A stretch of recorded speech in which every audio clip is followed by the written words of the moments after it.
就此整3年，你连一张最基础的凝气符都画不出，线条歪七扭八，毫无纠缠之美，更没有一丝一毫的混乱凌厉。就你这种连笔都握不稳的废物，也敢霸占着外门第一的修炼资源？大家快看他那张废纸，没有一条线条是弯曲的，全是直愣愣的方块，那叫符吗？那叫鬼画符。咱们神符宗的狗画的都比他复杂。王管事，别跟这种没有悟性的垃圾废话了，让他见识一下您那张画了整整3天3夜，用了7400根连环线购置爆炎绝杀符，让他死个明白。 7400根线条，就这么个破烂玩意儿，你画了3天3夜，气息驳杂，结构崩塌，左上角的火象灵力全泄，右下角的风象线条画蛇添足，你管这团擦屁股都嫌扎手的废纸叫符？死到临头还敢大言不惭！老子今天就用这张爆炎符把你炸得连灰都不剩，给我死吧！大道至简，天地生一。今天我教教你，什么才是真正的万符之祖。 这是什么见鬼的符文？为什么只有寥寥4笔？这不可能，这绝对不可能！不，我的灵力！你在干什么？灵力在被他吸走！我的灵力，别弄脏了我啊！这不叫符文，这叫汉字。他一招废了王管事，就用了4个笔画。见鬼了！这绝对是见鬼了！那可是爆炎绝杀符啊！他怎么可能吸收别人的灵力？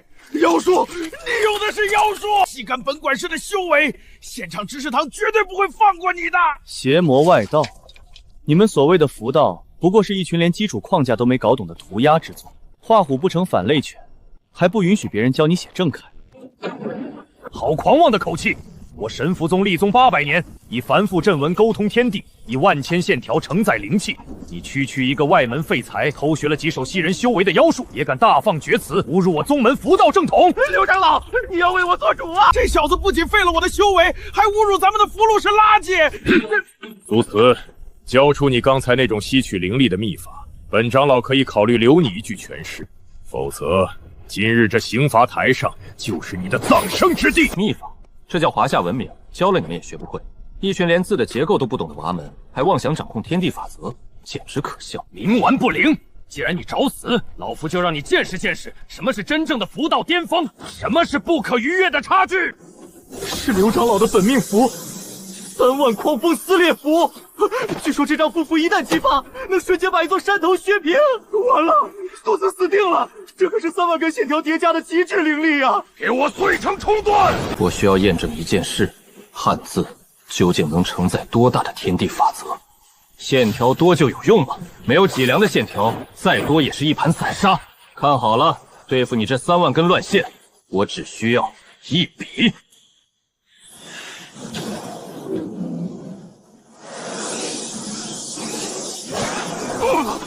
我的本命符！ 被一根直线挡住了，这怎么可能？这违背了符道常理。常理？我华夏的汉字就是这天地间最大的常理。这还不够，我前世的记忆中有着千万个汉字、成语、诗词，想要将这些底蕴全部具象化出来，我还需要海量的灵墨。你们神符宗的长老就这点水平？你。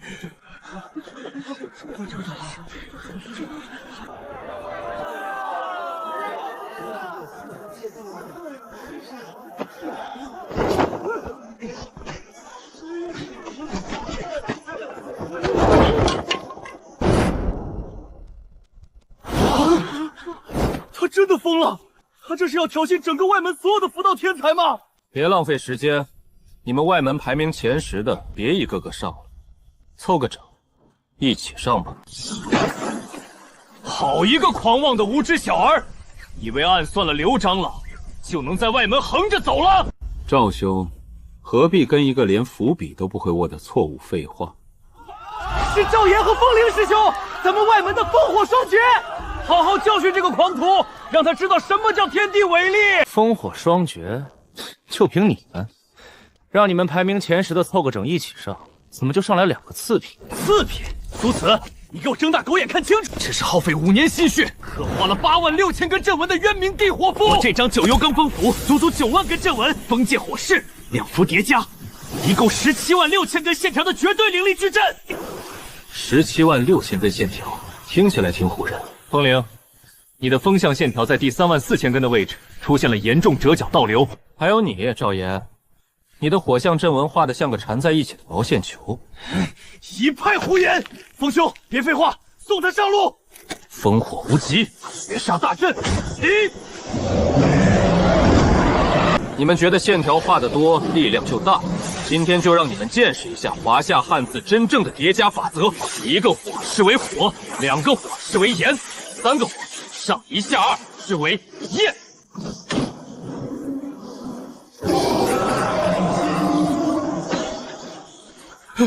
不可能！我的8万根地火线条，为什么连一息都撑不住？那到底是什么结构？为什么12笔比我们稳固1万倍？因为这叫汉字，给我震！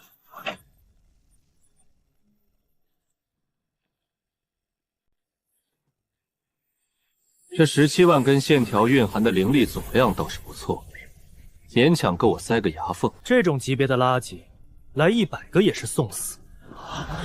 苏慈，你赢得了我们的尊重。外门10强剩下8人，今日领教高招，布阵，8级狂龙布阵。32万8000根灵力线条，我看你拿什么挡？这就是你们外门最顶尖的合击，太散了，太乱了。死到临头还在装神弄鬼，吞了他！让你们看看什么叫真正的防御结构。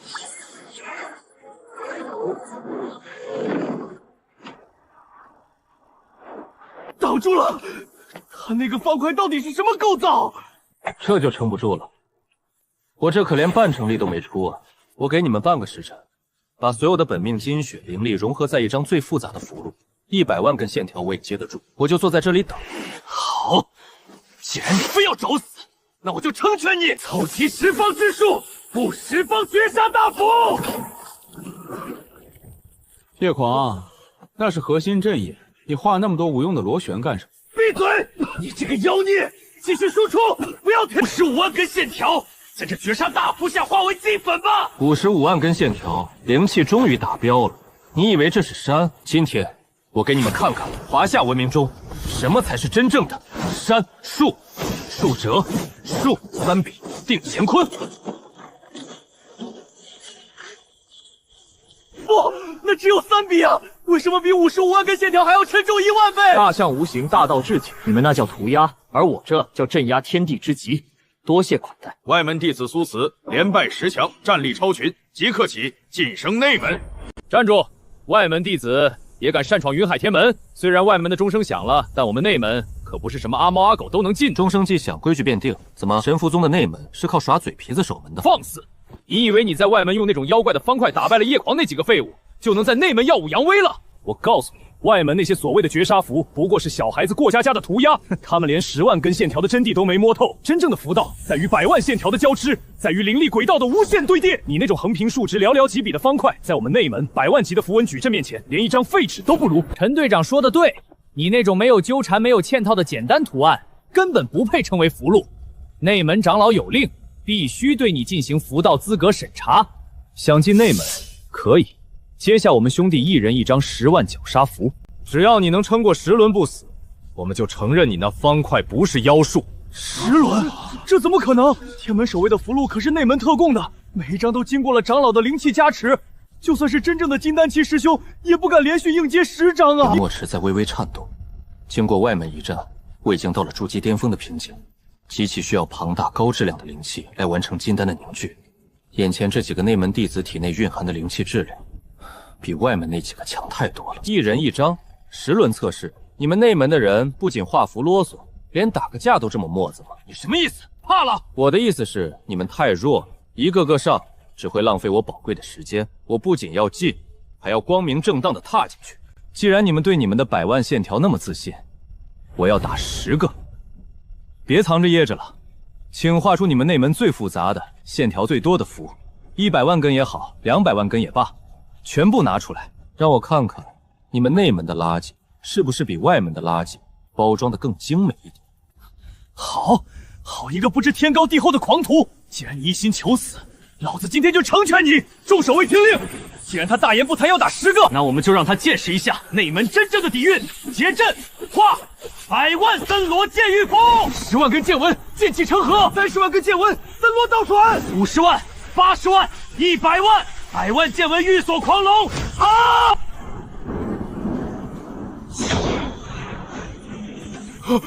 ！100万根剑纹，这已经不是符箓了，这是一座真正的剑之炼狱啊！苏慈他疯了吗？为什么要给他们时间画出这种怪物？陈长，你作为阵眼，难道没发现你的线条在第80万根的时候出现了严重的逻辑死结吗？你们为了追求数量，把原本应该平行的剑纹强行扭曲缠绕，这就好比把100万把绝世好剑的剑刃互相砍在一起，看似杀气滔天，实则剑意全无。这不叫剑狱，这叫破铜烂铁回收店。死鸭子嘴硬，在100万剑纹的绝对绞杀下，你的肉身会在瞬间被切成肉泥，受死吧！剑狱降临！你们把100万根废线缠在一起，就妄图称之为剑。今天我让你们看看，真正的剑没有100万根废话，它只有最纯粹的锋芒和最完美的结构。左边为铅，携起拳汇聚万物之锋芒；右边为枝，以挥为利刀，斩破天地之桎梏。万锋汇聚，一刀两断，此字名为剑。不，这不可能，那只有几笔啊！为什么它的结构比我的100万根线条还要坚固？这不符合符道的规则。我说了，汉字的结构就是这天地间最完美的规则。你到底是个什么东西？那是神明的文字吗？内门，我进了，希望里面的经验包别再让我失望。苏慈，你这外门的庶子倒是真敢踏进这太极神符殿，打伤天门守卫，毁我内门100万剑阵。你可知，单凭这2条，老夫现在就能将你挫骨扬灰。挫骨扬灰？就凭你们大殿墙上刻的这些杂乱无章的线条，我本以为内门的符道能比外门高级一点，现在看来，不过是把垃圾堆得更高了一些而已。连承筑墙的符文都画得灵气冲突，这大殿没塌，纯粹是运气好。放肆！狂妄庶子，死到临头还敢点评我内门底蕴？你用的那种邪门方块，不过是取巧的妖术，在绝对的修为碾压面前，你的小聪明一文不值。不就是尝我这套永远也学不会的天道法则吗？想要可以，凭本事来拿。不过我丑话说在前面，你们内门的符如果还像外面那群看门狗一样缺乏逻辑，那我可是会很失望的。既然你敬酒不吃吃罚酒，那老夫就让你看看什么是真正的内门规矩。众长老听令，开启大殿300阵法，重压万山，压碎这庶子的脊梁，让他知道，在内门是龙得盘着，是虎得卧着。是大长老的成名绝技，据说这阵法一旦开启，中心位置重力会瞬间暴增1万倍，用真正庞大的线条大山直接碾碎他那个单薄的方块。哈哈哈哈哈！苏慈，感觉如何？这300万根线条，每一根都代表着一座山峰的重量。你不是懂山吗？你不是懂结构吗？在绝对的重量面前，你的结构有什么用？跪下！300万根线条，这就是你们理解的山？把一堆泥土石头毫无章法的堆砌在一起，这就叫山了？愚蠢至极！死到临头还在嘴硬，老夫倒要看看你那几笔方块怎么扛得住我这300万山峰的重量。你们的符空有其表，山不在高没有仙则名，更在于其承载的天地气运与文化厚重。今天，我不仅要破你们的阵，更要教教你们，华夏文明中什么才是真正的群山之祖，什么才是不可撼动的威严。东岳泰山为5岳之尊，拔地通天，镇压东方之气运；西岳华山为5岳之险，奇峰突兀，如利剑刺破苍穹；南岳衡山之秀，北岳衡山之幽，中岳嵩山之峻。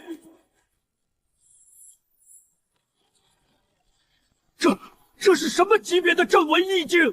为什么它不仅有重量，还有极其恐怖的法则压制？我的正文线条在畏惧，他们在崩溃。不可能，这世上怎么可能有如此完美的结构？那5个方块字里面到底藏着什么怪物？镇压。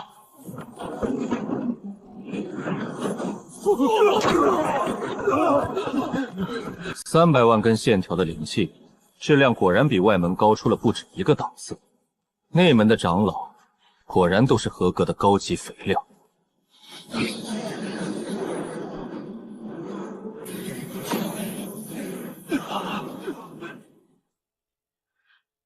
枯木大长老，现在可以心平气和地谈谈内门规矩了吗？我刚才那几笔方块够不够资格在这内门立足？你赢了。神符宗立宗800年，从未见过如此霸道、如此完美的符道结构。你究竟传承自哪位上古大能？上古大能？不，我的传承叫做华夏文明。从今天起，内门的规矩我说了算。谁若不服，带上你们最复杂的符箓来找我，随时欢迎。顺便通知一声，内门藏经阁我接管了。站住！你以为靠着几手诡异的妖术，暗算了枯木大长老，就能在内门横行无阻了？长老们高在上，常年闭关，实战经验早已生疏，这才着了你的道。但我们不同，我们是内门最锋利的剑。所以呢，你们挡在这里，是准备集体给我表演一个杂技，还是打算集体给我送点营养餐？狂妄！苏慈，按照内门的规矩，每一个新进弟子都必须接受执法堂的洗礼。不管你在外面有多逆天，到了这内门广场，是龙你得盘着。是虎你得握着，这就是内门的规矩。用规矩教他做人。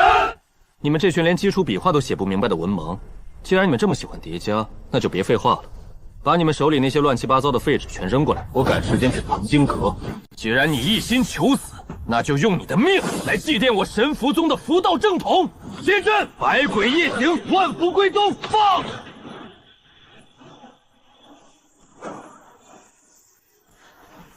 太恐怖了！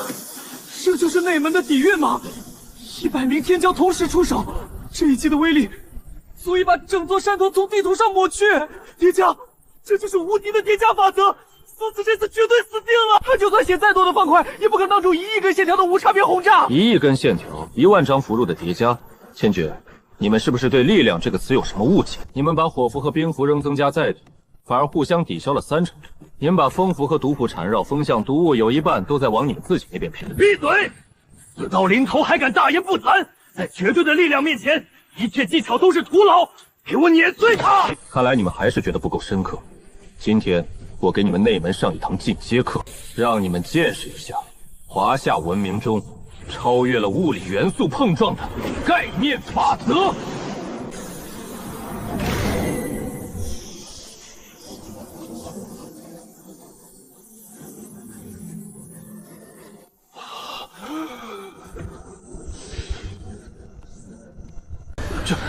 这是什么妖术？我的身体为什么动不了了？空间被锁死了！不是锁死，是篡改。他用那4个方块字直接篡改了我们这片区域的空间法则。在这个金色的圈子里，我们被从这个世界上剥离出去了。大道至简，天地生一。你们神符宗的人词汇量真是贫瘠的可怜。这叫4字成语，在华夏的文化上，意味着只要我在地上画人，这就是绝对的规则，这就是无法逾越的囚笼。苏慈，休要猖狂！有本事放开我们，堂堂正正的对决！用这种困人的把戏算什么本事？放开你们，千珏，你是不是搞错了什么？我把你们圈起来，可不是为了困住你们，我只是嫌你们的灵气太散了，用这个圈子把你们压缩一下，方便我进餐。破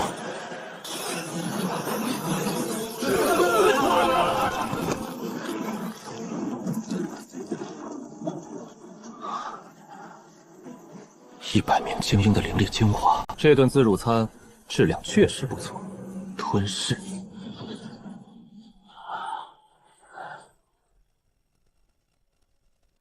多谢诸位内门师兄的慷慨解囊，这顿饭我吃得很饱。你这个怪物，你毁了内门执法的根基。刚才有人跟我说内门有内门的规矩，现在那个定规矩的人已经躺在地上像条死狗了。所以，从现在这一刻起，这神符宗内门的规矩由我苏慈来定。第一，以后在我面前画符线条超过100根的，视为我必破之。第二，看到我写的字都给我保持敬畏，因为那才是这方天地的真理。第三，我现在要去藏经阁看书，谁若是不服，我这个人从来不挑食。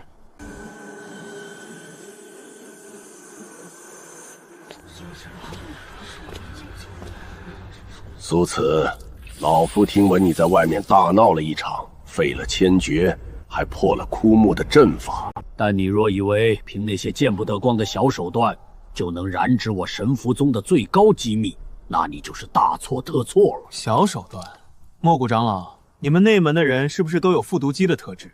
翻来覆去就这么几句台词。我来藏经阁，只是想看看你们这群人到底在研究什么破烂玩意儿，顺便借点灵气。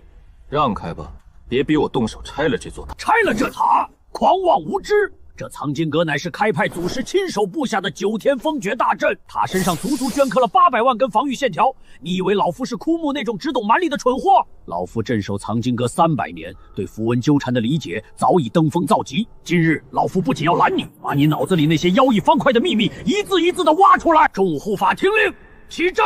天罗地网500外线空间锁。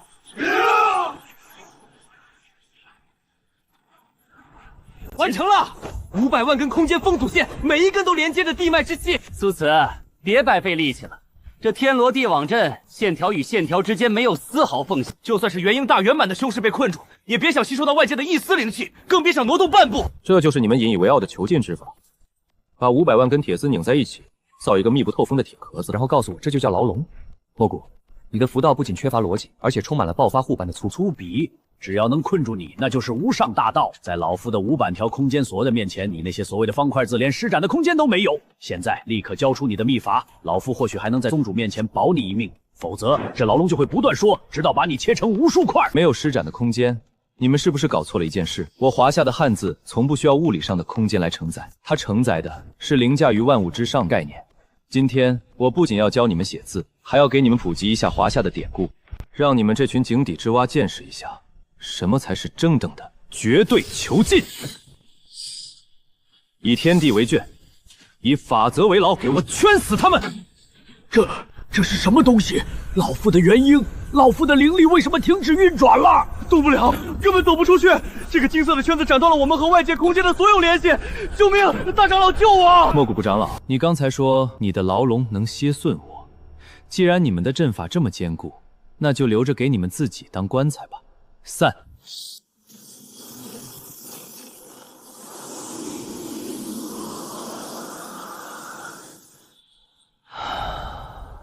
莫古长老，你刚才说你的牢笼能顶碎我，修仙界的常理，我早就说过，你们那个所谓的常理，不过是堆砌垃圾的借口。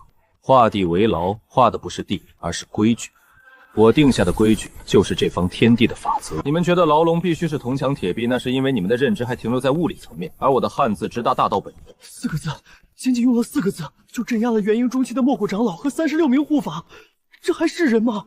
以后谁再跟我说线条越多越厉害，我打死他！这方块字简直是降维打击啊！希望藏经阁里面的东西值得我浪费这些灵力。至于你们，就在这个圈子里好好反省了。什么时候你们弄懂了什么是极简之美，这圈子自然会解开。如果弄不懂，那就站在这里当雕像，给新来的弟子们做个反面教程吧。上面一行，下面一个类似倒扣的罩子，罩子还有4个点，这不是华夏古代极其模糊的甲骨文碎片吗？放肆无知小儿，竟敢擅闯藏经阁第9层，亵渎我宗门正宗残卷！把你的脏手拿开！那残卷上的9天神雷法则，处之必死！亵渎正宗残铺，老头，你在这黑咕隆咚的地方待了多久了？脑子呆生锈了吧？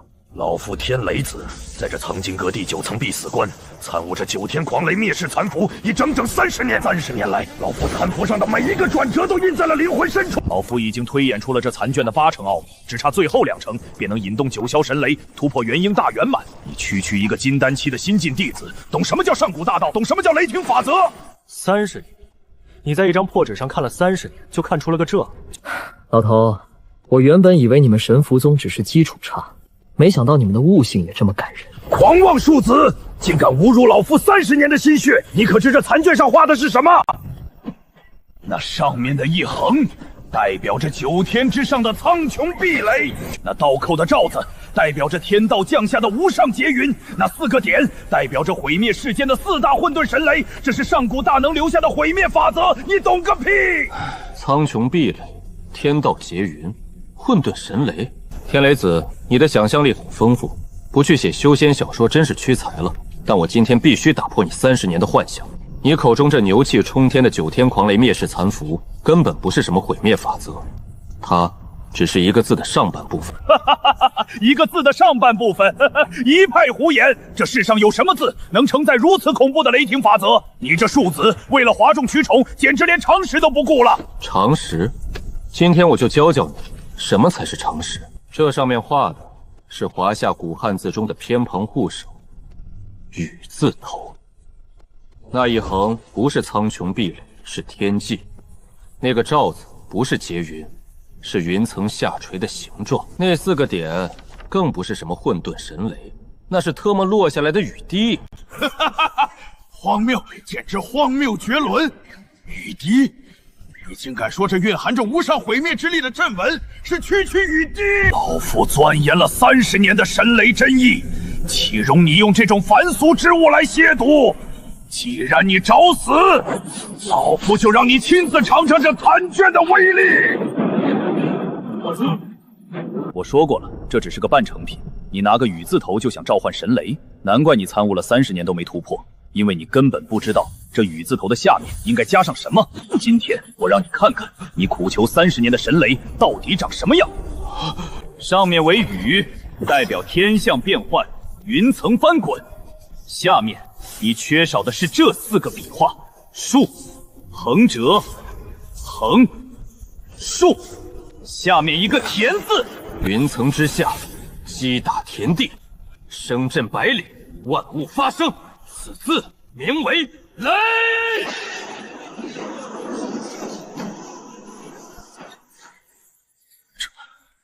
这是什么字？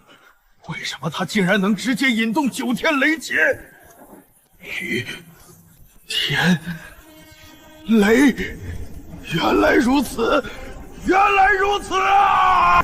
老夫30年的心血，30年的日夜推演，竟然比不上你随手补上的4笔。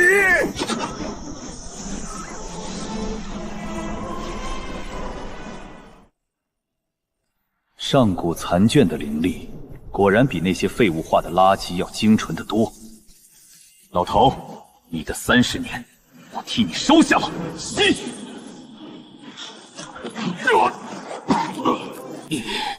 你毁了神符宗的根基，你把上古大能的法则变成了4个方块。怪物，你是一个彻头彻尾的怪物！毁了你们的根基？不，我是在帮你们纠正错误。抱着半个残字当成神明拜了30年，你们这群人不仅蠢，而且蠢的没有药救。这曾经阁的经验包质量确实不错，今天我要把你们这里供奉的所有残卷全部补全，全部吸干。我要让这神符宗看看什么叫华夏文明的降维打击。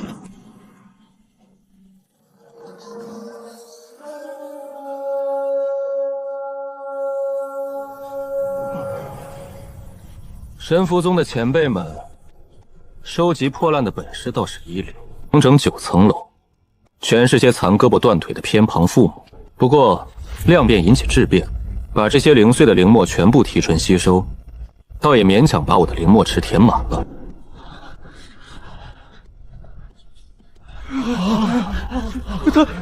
他居然活着出来了！藏经阁里面可是有太上长老天雷子坐镇啊！难道连天雷子长老也完了？我们神符宗完了！他身上的威压比进去之前强大了10倍不止，他一定是把藏经阁里的上古传承全部掠夺了！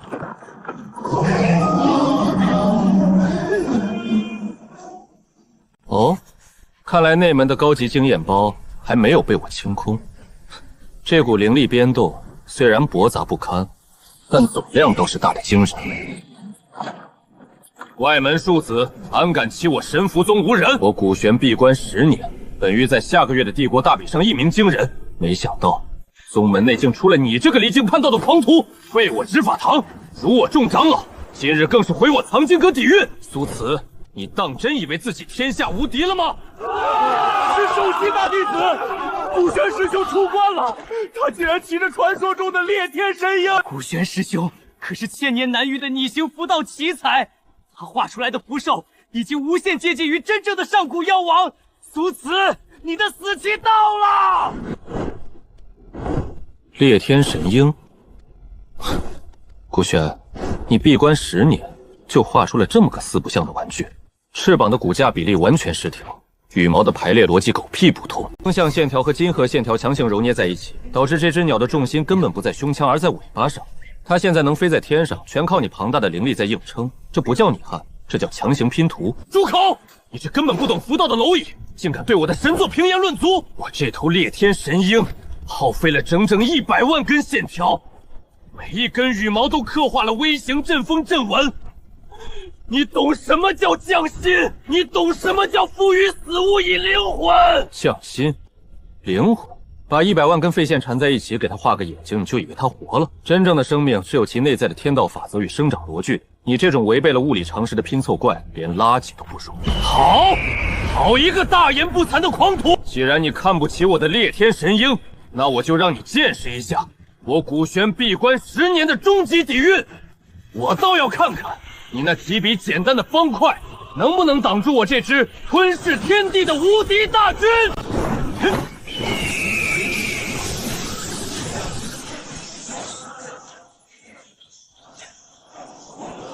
一扇大道，万物生灵，百兽伏阵，给我开！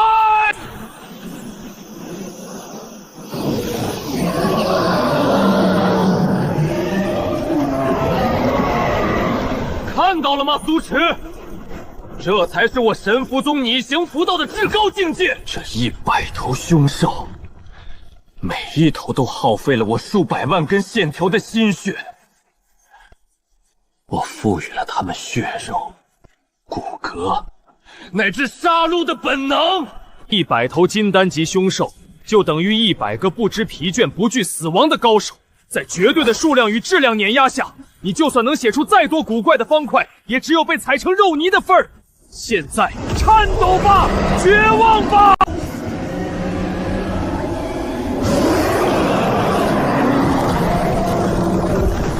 这完全是一支由金丹修士组成的军队。苏此这次完了，他再小也只是一个人，怎么可能同时对抗100头不死不灭的符文凶兽？100头金丹期凶兽，听起来确实很唬人。但古玄，你似乎忘记了一个最基本的道理：垃圾，就算堆积成一座山，它依然是垃圾。你以为把线条画得足够多，外表画得足够狰狞，就能称之为兽了？没有天道法则的约束，没有物种生态的逻辑，你造出来的这些东西，空有庞大的灵力，却毫无内在的秩序可言。在绝对的概念面前，数量是一个毫无意义的笑话。狂妄！给我撕碎它，片甲不留，百兽冲锋！杀！100只胡乱拼凑的怪推，也妄图称王称霸。今天，我就用华夏的成语法则，教你什么叫真正的降维打击。第一字，撇，横折钩，点，直折钩，横。五，看似声势浩大，实则一扑即溃。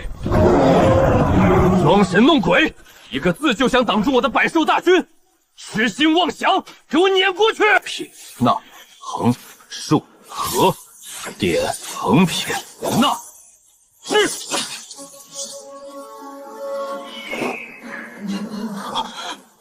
怎么回事？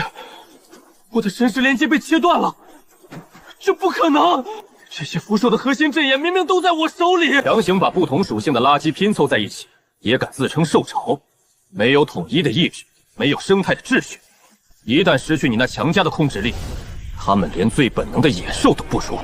撇竖撇捺撇捺，中！乌合之众，概念剥夺，给我乱！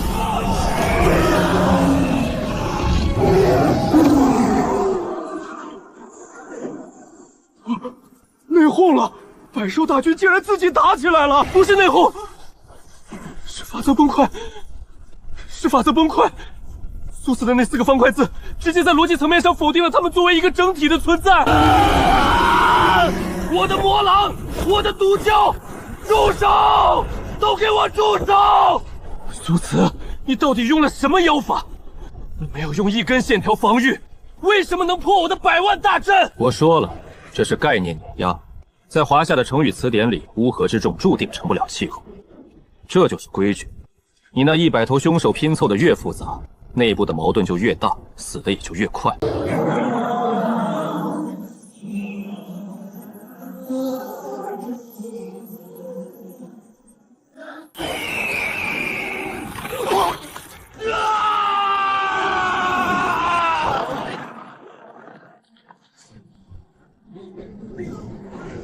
100个金丹期的经验包，虽然被他们自己消耗掉了一部分，但剩下的足够我踏出那最后一步了。天地灵墨，听我号令，给我吞！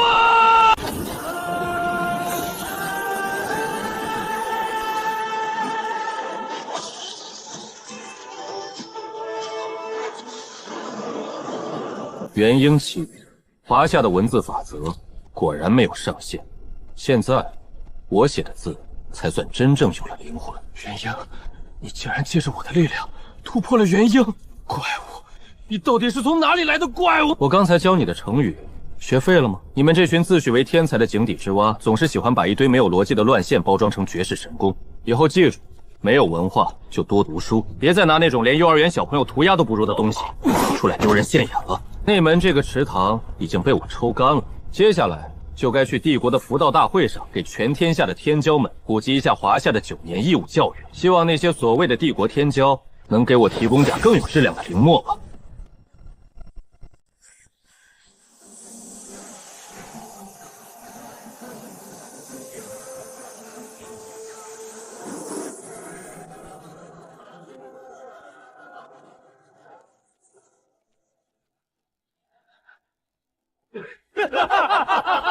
大家快看，这个乡巴佬拿出了什么纸？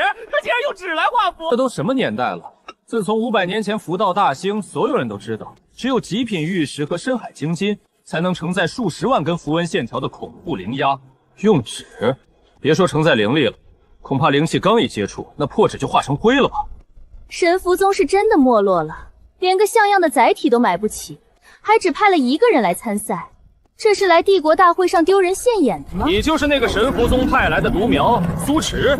听说你在你们那个穷乡僻壤的宗门里称王称霸，怎么到了皇都连块像样的正文版都买不起，只能捡世俗界的垃圾来充数了？血纹青铜，见光度确实不错，但在上面刻画阵纹，强行用金属的密度去约束灵力的暴走。楚狂是吧？这不叫符师，你这叫铁匠。铁匠？你敢侮辱皇家书院的正统符道，乃是皇家书院的炼器宗师耗时3年打造的极品灵器，上面镌刻了整整800万根重力阵纹。为了让它不至于被800万根线条的灵压撑爆，才选用了这极品血纹青铜。你懂什么叫底蕴吗？你那张破纸能承载几根线条？10根还是20根？必须要用最硬的金属才能兜住你们画的那团乱麻。这恰恰说明了你们的阵纹结构脆弱到了极点，毫无内在法则可言，就像一堆烂泥。必须用一个极其坚固的铁狗装起来，才不至于流得满地都是。真正的符道在于意，在于直指大道的内核。只要字写得够稳，就算是天地法则，一张薄薄的宣纸一样能承载。我看你是承载失心疯。既然你如此大言不惭，敢不敢跟我在这第1轮豆腐鸭中碰一碰？乡巴佬，睁大你的狗眼看清楚，什么叫皇都的底蕴？什么叫不可逾越的鸿沟？玄黄附地印，给我炸！好恐怖的重力！楚狂师兄一上来就用了全力，那个神符宗的废物要被压成肉饼了。你们以为厚重就必须用成吨的金属来堆砌？你们觉得压顶层带散发着轻薄就无法承载厚重之意？今天我给你们整个帝国的符师开眼，一言九鼎，问鼎中原，让你们见识一下华夏文明中代表着皇权与节制重量的国之重器。这一字代表的是九州大地的契约，是不可僭越的绝对权威。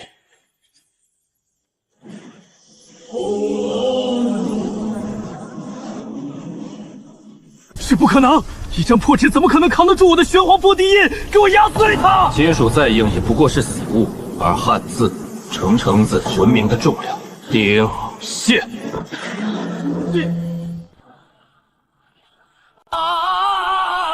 我的玄黄印！不，这不可能！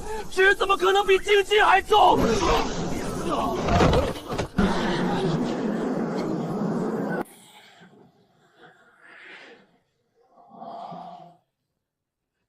我说过，你们都是一群只懂敲敲打的铁匠，拿着几块破石头就真以为自己掌握了天地法则。这纸虽然轻贱，但它承载的是华夏的大道真言。现在还有谁觉得纸不能画符的？如果有，麻烦站住，带着你们最硬的石头或者最贵的法器。朱考官，这中央金台的位置，我神符宗要了，你有意见吗？放肆！苏慈，你竟敢毁坏皇家书院的极品重器！你那诡异的妖术绝对不是正统符道，这中央金台绝不是你这种邪魔哈道可以染指的。刚才的规则是你定的，比拼威压。楚狂的石头碎了，我的纸还完好无损。怎么，大钱的算学是体育老师教的，连书词都不会判了？好一个牙尖嘴利的狂徒！既然你觉得1对1的斗压不过瘾，那本太子就成全你。主考官宣布第2轮规则更改，提前开启百宗大乱斗模式，除了苏瓷场排名前1000的天骄全部上中央金台，谁能将他击落金台，上极品灵脉一条封帝国侯爵。更改规则，1000人打1个，这哪里是大乱斗，这分明是公开的围剿啊！太子殿下这是彻底动了杀心了。那1000人可是36州的真正核心天骄，每一个都是金丹后期以上的怪物。苏慈，你千不该万不该，不该在皇都装这个大尾巴狼。1000人，我说你们这些修仙的，是不是脑子里的线条画太多，把智商都给缠死？死到临头还敢嘴硬！诸位道友，不要给他任何画那种诡异方块的机会。我刚才在神符宗内门打100个人的时候，就说过他们是乌合之众。现在你们数量翻了10倍，也不过是把一堆垃圾变成了一座垃圾山而已。既然他嚣张，我们就用大钱最强的绝杀之阵，让他连一束光都看不到。结阵，极夜灭绝符阵。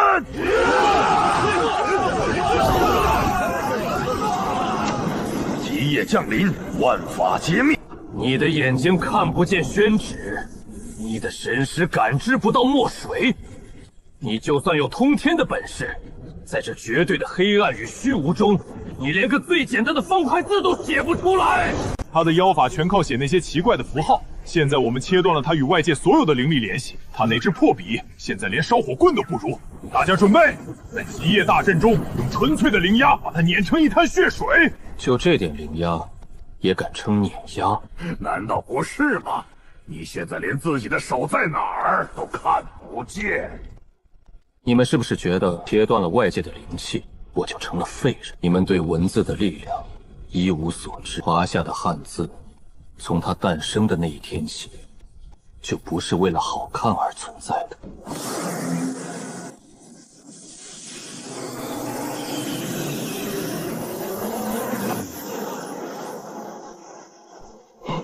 怎么回事？阵法的吞噬之力为什么对他无效？那是什么光？它是先民在茹毛饮血的黑暗蛮荒中，为了传承文明，为了劈开愚昧而点燃的火种。真正的墨，不在砚台里，而在我的灵魂深处，在5000年的历史长河里。今天我不仅要破了你们的阵，还要让你们这1000个井底之蛙开眼看看，什么叫做真正的天地立象，什么叫做以诗入道，化尽万古沧桑。1000人围剿如何？在这无尽的黑暗与杀机之中，我自有一片苍茫天地。大漠孤烟石。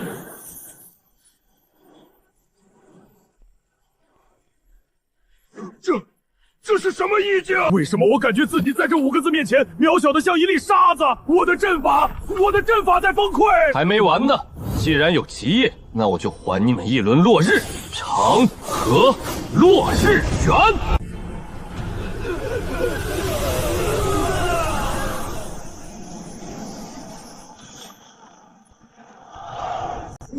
没了！我苦修120年的金丹全没了。他一个人吸干了我们大钱36州的未来。他是怪物，是天道派来惩罚我们的魔鬼。1000个金丹，质量虽然驳杂了些，但胜在量大管饱。大钱皇室，多谢款待。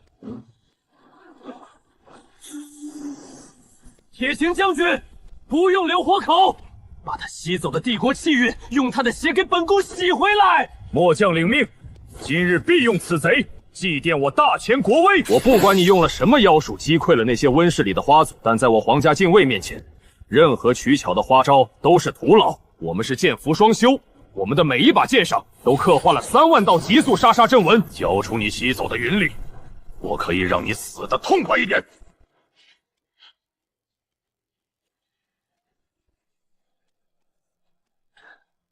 把3万道乱七八糟的线条刻在剑上，不仅破坏了剑刃本身的力学结构，还让灵力传输变得像下水道一样拥堵。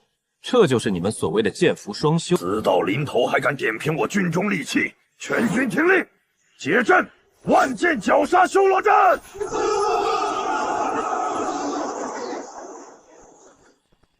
杀！给本宫杀了他！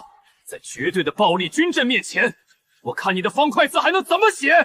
暴力军阵，你们这群连剑心都没摸到的莽夫，也配在我面前谈暴力？看好了，这一字破你们千军万马！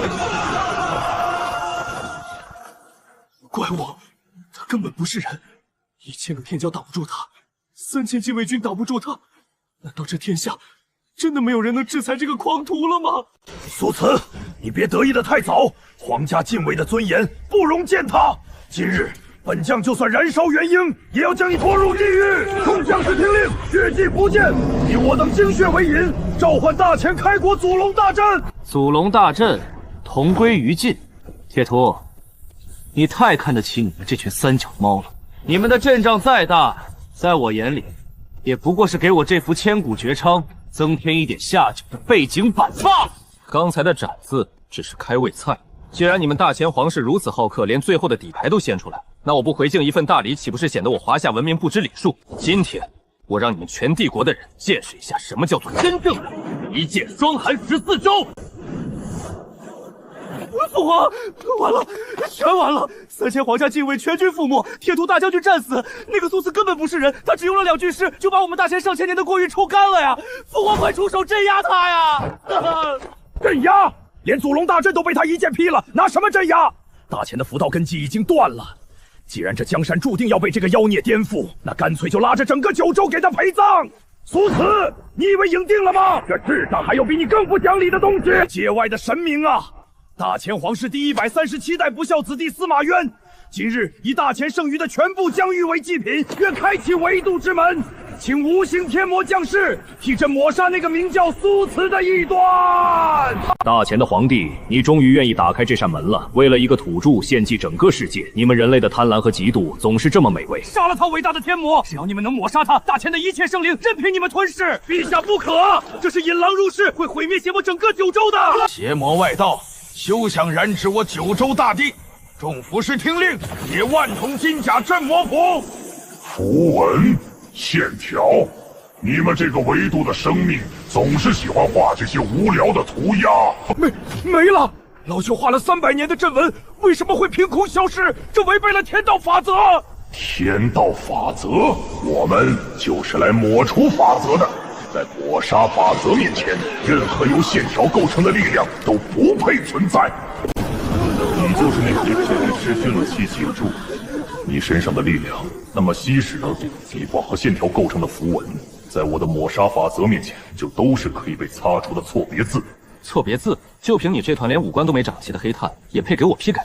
既然你觉得我的字是线条，那我就站在这里让你擦，我倒要看看你这块破橡皮擦不擦得掉我华夏的文明。你们大前的符是纸糊的，但我的字是铜胶铁铸的，一点一横，一竖一顿。垂死挣扎，结构再好也是线条，给我抹除！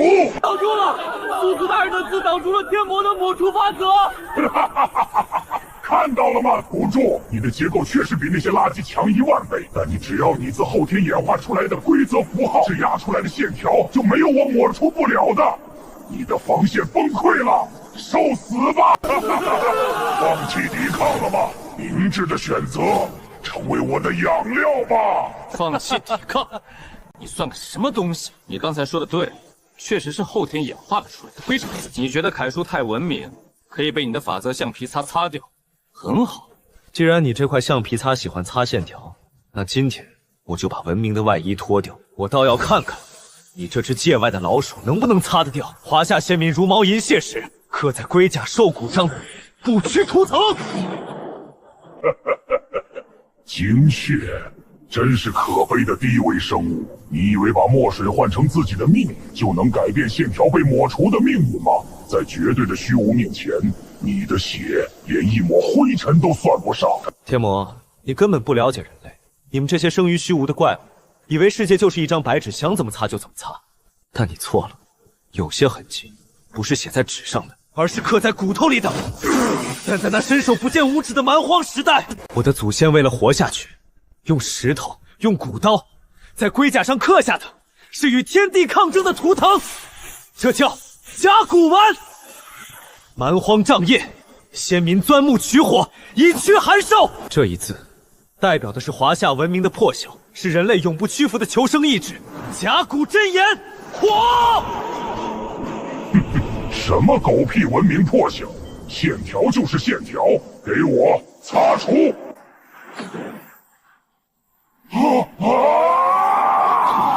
这不可能！这是什么鬼东西？为什么我的抹杀法则对它无效？为什么它能烧害我的虚无本体？我说了，这是刻在骨头里的文明图腾，你能擦掉写在纸上的字，但你能擦掉一个种族为了生存而流淌了5000年的热血吗？你能擦掉先民们面对洪水猛兽时那一声声不屈的怒吼吗？在历史的厚重与文明的重量面前，你那点所谓的虚线法则不过是个可笑的薄纱。烧起来了！那个奇怪的符号竟然烧穿了天魔的法则，这根本不是阵法，这是一种我从未见过的，却又让我感到无比亲切的伟大力量。宙斯大人的字连通了上古的先灵。朕输了，大钱输了，阵文输给了方块，天魔输给了图腾，这天下哪还有朕的立足之地呀？土著，你彻底激怒我了！就金戈500的虚空，把你们连同这片天地一口吞掉！气急败坏，想掀桌子，想吞噬这方天地，那也得问问我华夏先祖答不答应？你以为甲骨关只有一个火吗？今天我让你看看，我华夏先民是如何在蛮荒中开天辟地的。三风并至，厚德载物，此为山；源远流长，润泽万物，此为水。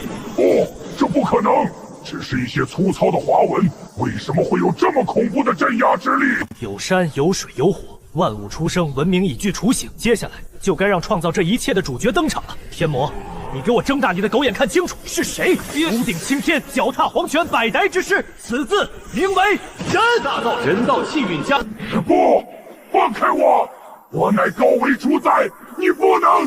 在人的面前，没有什么不可战胜的神明，更没有不可战胜的邪魔。给我捏碎它！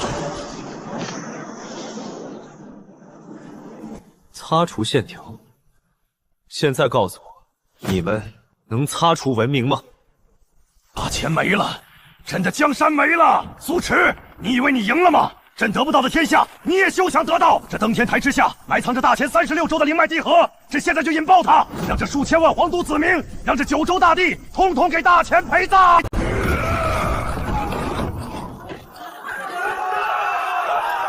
疯了！皇帝疯了！他要拉着我们所有人一起死！陪葬？司马渊，你太把自己当回事了。你以为你一个王朝的覆灭就能抹杀这片大地世上千万生灵的繁衍针吗？少在这里说风凉话！一脉激进，你和马上就会爆再厉害，能挡住这天地倾覆的自然之力吗？一起死吧！自然之力确实可怕，但在华夏的文明史中，人类最擅长的就是与天斗，与地斗。你引爆了地核，那我就把这片大地重新缝补起来。今天我让你看看，甲骨关不仅仅是战斗的图腾，更是文明的基石。先民在大地上繁衍生息，立木为柱，夯土为墙。下面一横代表着孕育万物的厚重大地，上面一个十字代表着破土而出的生命与万物。此字为土。不可能！这违背了灵力守恒的常理，你到底是在写字还是在创造世界？司马渊，你最大的错误就是把一个受王朝的命凌驾于整个文明的重量之上。你以为你是这片天地的一粒尘埃？不，你既然比古这么在乎你的历史，那我就让你感受一下什么才是真正的重量？手握检测秉笔直书，不为帝王唱赞歌，只为苍生流血泪。这就是华夏文明的脊梁，这就是……这是什么东西？不要过来！朕是大前的天子，朕就是历史。天子在历史的滚滚车轮面前，连神明都要低头，你算什么东西？给我朕！啊！好重啊！朕不是尘埃，朕是大前的主宰。不，朕承受不住了。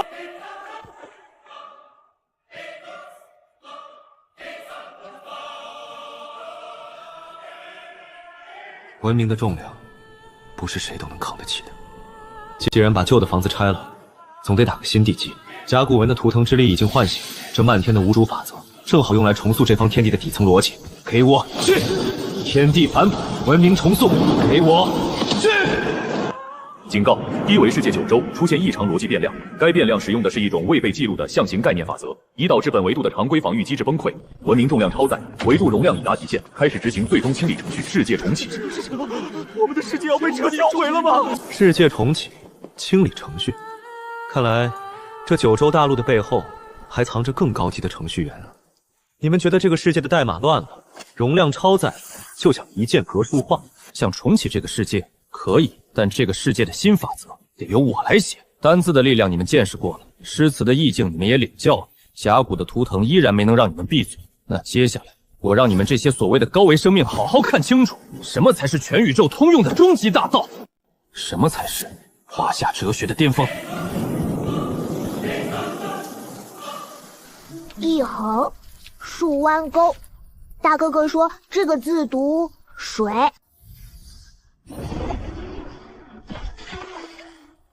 出水了！真的出水了！我没有用大人们那种画了几万条线的石头，我只画了4笔就变出水了。4笔，一个连灵气都没有的凡俗孩童，仅仅在地上划了4笔，就能引动天地水泽之力。没有阵眼，没有灵石做载体，没有数十万根红臀线条的堆砌，难道这才是天地间最本源的沟通方式吗？我们神佛宗800年，大千帝国3000年，全走错了呀！小家伙，水字写的不错，不过竖弯钩的转折处力道稍微欠缺了一点果决。水利万物而不争，但水滴石穿，亦有无坚不摧之意。大哥哥，你就是刚才在天上打败怪物的神仙吗？你能教我写更多的字吗？我想写一个能让爷爷病好起来的字。我不是神仙，我只是一个教书的先生。想学写字？好啊，今天我不教你杀人的剑，我教你一个能让人起死回生的字。左边是一个提手旁，代表着人与人之间的相互扶持，代表着行动与救赎。右边上面上一横一撇，下面是一个十字，这叫十和素寸的组合与分寸，也意味着度量，将它们组合在一起，此字名为救。文字不仅仅是用来借用天地力量的工具，它更是承载着人类最美好情感与道德的容器。懂得敬畏生命，懂得互相救赎，你们写出的字才会有真正的神魂。先生大恩，先生知错了。我等昔日只知追求线条的数量，追求杀戮的威力，却忘了福道亦是人道。没有人心，何来大道？既然你们愿意学，那这方天地的文明就从认字开始吧。今日我苏慈立华夏文字为9州大道之基，我不留高深的功法秘籍，我不赐毁天灭地的法宝神兵，我只留给你们3000个最基础的华夏汉字，以及它们背后蕴含的道理。大道字海，宁道3000汉字，原来这就是宇宙的终极奥秘。只要认识这些字，只要领悟这些字背后的意境，人人皆可沟通天地，人人皆可踏入大道。先生此举乃是为天地立心，为生民立命，为往圣继绝学，为万世开太平啊！大哥哥，先生，你要去哪里？你不要清风了吗？我要去哪里？9州的黑板我已经写满了。这宇宙浩瀚无垠，维度之上还有维度。我华夏的5000年文明，唐诗宋词诸子百家，总不能只在这么一个小池塘里显摆吧？我要去更高的维度，去看看那些自以为掌握了宇宙真理的神明，教教他们什么叫真正的没文化，真可怕。记住了，孩子们，字要端正的写，人不要迷信绝对的力量，也不要迷信不可打破的规则，因为华夏大道永镇9州。